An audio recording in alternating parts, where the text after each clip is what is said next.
So this is our Barbie bungee situation. We've got the person jumping off, right, from a height of 60 meters. And they're going to go down. We've got this unstretched length of 40 meters. This is super important. It's right here. I kind of drew it in for you. Unstretched length of 40 meters down to here. So let's look at the situation that we know. We've got to look at our equations page, right? What information do we have? What equations can we use? So EG is right here, and we've got these H's. And then where's our mass? Oh, I found it.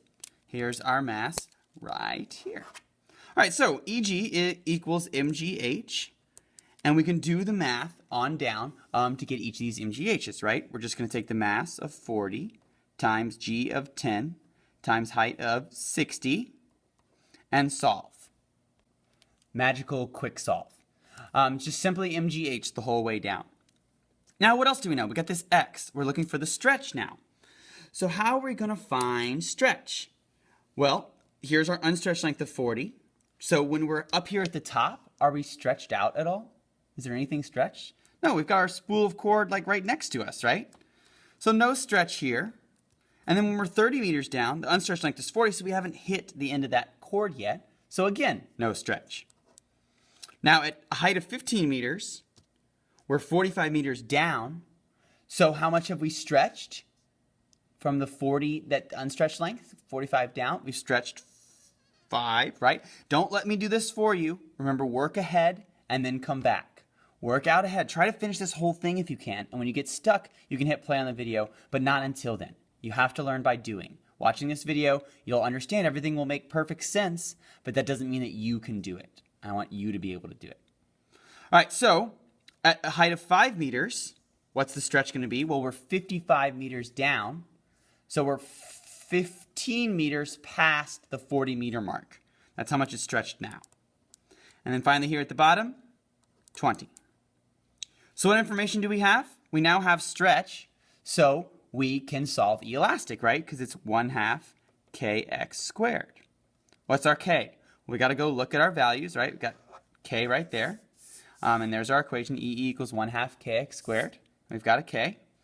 So 1/2 times 120 times, well, this one is 0 squared. So that one's easy, 0. But I'm going to do each of these, right? 0, 0. But these are going to be a little different. Again, I want you to solve first and then come back and look at this. So pause real quick. Hopefully you paused fast enough. Here are my magic numbers, 1,500, 13,000, 24,000. Remember, each time if you've got different numbers, you have to square the x first, then multiply by 120, then by 1/2. Otherwise, you're not going to get what you need. All right, so moving on to EK now. EK, if we look at our equation, is 1/2 mv squared. But wait a second. We don't have any v's. I don't see v anywhere on this page. Oh, I found one. I found one v. Down here at the bottom is a v of 0. So we can solve that EK, right? 0. Okay, so we don't know any of these other EKs, but how are we going to get there? Remember, this is like a Sudoku puzzle. You got to keep jumping around. Do we know any E totals? Maybe let's see if we know. Oh, this column, I've got all of my energies, right? All of my energies. Mass is meters, is not an energy. Meters is not an energy. But these three energies, these three added up must be the total energy. It's also not a coincidence that the energy here at the top, 24,000, is the energy here at the bottom. However high we jump off gives us an energy. However much we stretch out is an energy also, and they've got to be the same in this situation. So what's my total energy? 0 plus 24,000 plus 0, 24,000. How am I going to find my other energy totals? Seriously, how are you going to find them? Well, because the total energy never changes. Energy is the same the whole way up. These are all 24,000. So now we can work backwards and find this EK, not with 1/2 mv squared, but with the fact that we have a total energy and we know the other two as well. So do we have any EK before we jump off? No, like we haven't jumped yet, right? We're at the full height. In fact, there's a velocity 0 here as well. So we know this is 0. This one, we've halved our height, we've halved our EG, and we have no EE yet. So this is 12,000 also, because 12,000 plus 12,000 is 24,000. And subtract backwards, because all of these are 24,000. Now this one gets a little more complicated. You might be tempted to go 24,000 minus 6 and write 18,000 here. In fact, the first time I did this video, I did that. But we've got other energies as well. We've got a 6,000 and a 1,500. So we've got to take that 24,000 we solved for over here and subtract 6,000 and 1,500.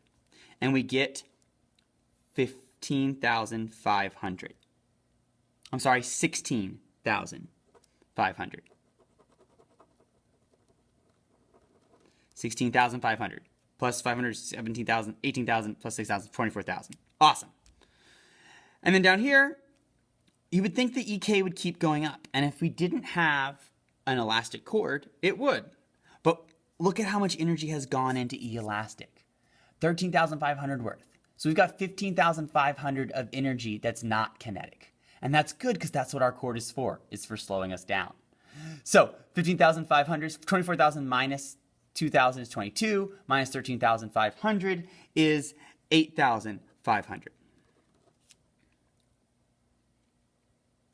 And then, of course, 0. So this kinetic energy goes up until it gets caught by the elastic, which is the point of having the bungee. Without the bungee, we would have 24,000 of EK here, and that would be no fun at all for our little man.